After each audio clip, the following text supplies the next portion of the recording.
umuntu omnyama usukaphi?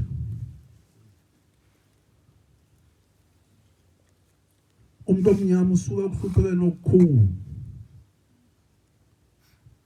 Ubengafundanga, akukho nto ubeyazi. Kwafika ke izizwe apha kulomhlaba kuthiwa yiAfrika iyonke. IAfrika ngokwendalo inabantu abamnyama. Asinabo abantu abamhlophe, asinawo amandiya. Bafika kodwa kwelizwe lethu basibamba basenza amakhoboka, sazi iziqili zabo. Sangabasebenzi babo basenza yonke into embi. Unkosi ulo, unkosi uCoba nonkosi yakwaNgqika. Leyathatha ikhanda lawo liseScotland ngoku. Unkosi uyinza. Unkosi uyinza ngwala. Babe kuye khona ubaba ngoku besemthatha. Ikhanda lakhe liseScotland nangoku. Into eyidala lithatha ikhanda laNkosi uyinza ingoba wayesilwe ngafuni nomhlaba wamaXhosa. Okanye nomhlaba wamaGcalelo.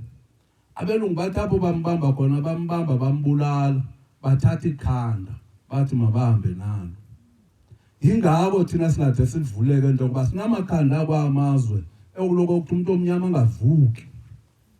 Bathandaza amakhanda bathi abantu bakho bangaze bavuke babe yile nto ofuna uba yiyo, ngoba uNkosi uyinza welela izwe sakhe. Kodwa uba kwajika phi basekhona abantu abadala kufanele bayikhumbule lento. Le dolophu le yokho abelungu. Ononkenyana. Obanibani akho umuntu omnyama wako kwangabelungu ababela zonke izidolophu zazakhwe babelungu bezothatha umhlaba kuthi. Sabe sesijika ngoba abelungu babephethe isweet bephethe izinto ezinhle. Sayilahla indlela yethu sakhonza izitha zethu. Sakhonza abelungu. Sakhonza amandiya. Sakhonza amaChina, zonke izinkonzo ezifike nabo bantu.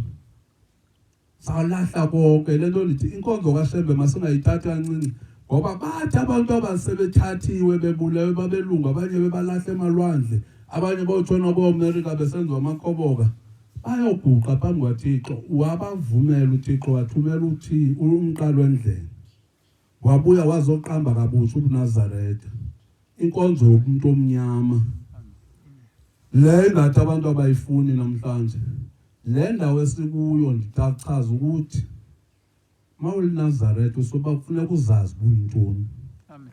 Ayona indawo yokuthi le mawuvuxabene nami okanye ureverse ngoba wena uthi lapha enkonzweni awuzazi buzelena.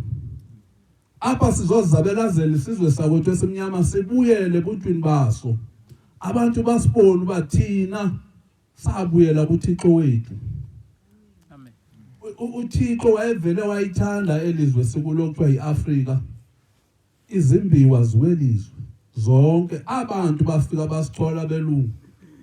Kwi-history yalapha kufanele kubhalwe emva nabo abantu abatsha bonke babhale kabutsha ihistory epheleleyo echaza ngomuntu omnyama, echaza ngobuNazaretha nokufika kwabo kuyo yonke lemizi yamaNazaretha lapho. Ngoba lento uma singayibhali abantwana bazophinde balibale. Ezinhlanga ziphinde zisiqhathe futhi silahle obuNazaretha. Lento ndithi nokuxabene nomuntu kodwa yazi ba apha ndizomela okhokho bethu abahlukunyezwa ngabelungu, balahliswa indlela ababephila ngazo, wathatha inkomo zabo. Inkomo yayithathwa ngesipili. Umlungu akuphe nje isipili, umnike inkabi yenkomo. Akunika isipelethi, umnike inkabi yegutsha. Namhlanje zonke zonto sazilibala. Alamthandazo wabo uthi bawethu sezulwini. Siphela namhlanje songasethu semihla yemihla. Bafika bafundisa umthandazo belungu. Bathi sibaxolela basonayo. Sasisoniwa babo. Abantu abamnyama bavuma baba baxolele. Zonke izinto zabe zihambile kwelizwe. ObuNazaretha ke buze bufike kule ndawo ufuna kufike kuyofanele sibuvuselele uba busuka apho obuNazaretha. UShembe ngakuqaleni mayefika wafikela phezulu kwiAfrika. iIsrael phezulu kweAfrika. Phezulu ngqo. Bayichitha. uze wazoyiqala ezantsi eAfrika ngoku ukhuphuka nayo uqalile yena uShembe uyasebenza kodwa thina amaNazareta sisesemva lento ndicela mina kumele uthando lokuthanda uShembe ukhumbula usizi lomuntu omnyama usuka apho umuntu omnyama usuke ukugqilakazeni oncane uzibuze ukuba bajikwa ngantoni abantu bakhonza uJesu lula kangaka bavele bayithathe nje iBhayibheli bayikholelwe ngolona hlobo sisokola kangakanani ngokubabuyisela ekubeni hayi sasikhonza wrong abelungu abafike basihlalisa ezitulweni uShembe waphela wasibuyisela phi njengoba sihleli nje sizokhonza uShembe lusuku olwathi elidala uzulu lomhlaba walibusisa la ngcwele sonke silapha nje sothatha isibusiso ngendibuza ba mawungezi ngesabatheni wena isibusiso usifumana phi ngoba ebuhleni sisuba sesiyogcwalisa kule nto okuthiwa kwababona ebuhleni entabeni sesisuba siyogcwalisa apha ngelisho umkhokhela akekho bomama nina incwadi niyenza uba ku-14 ilist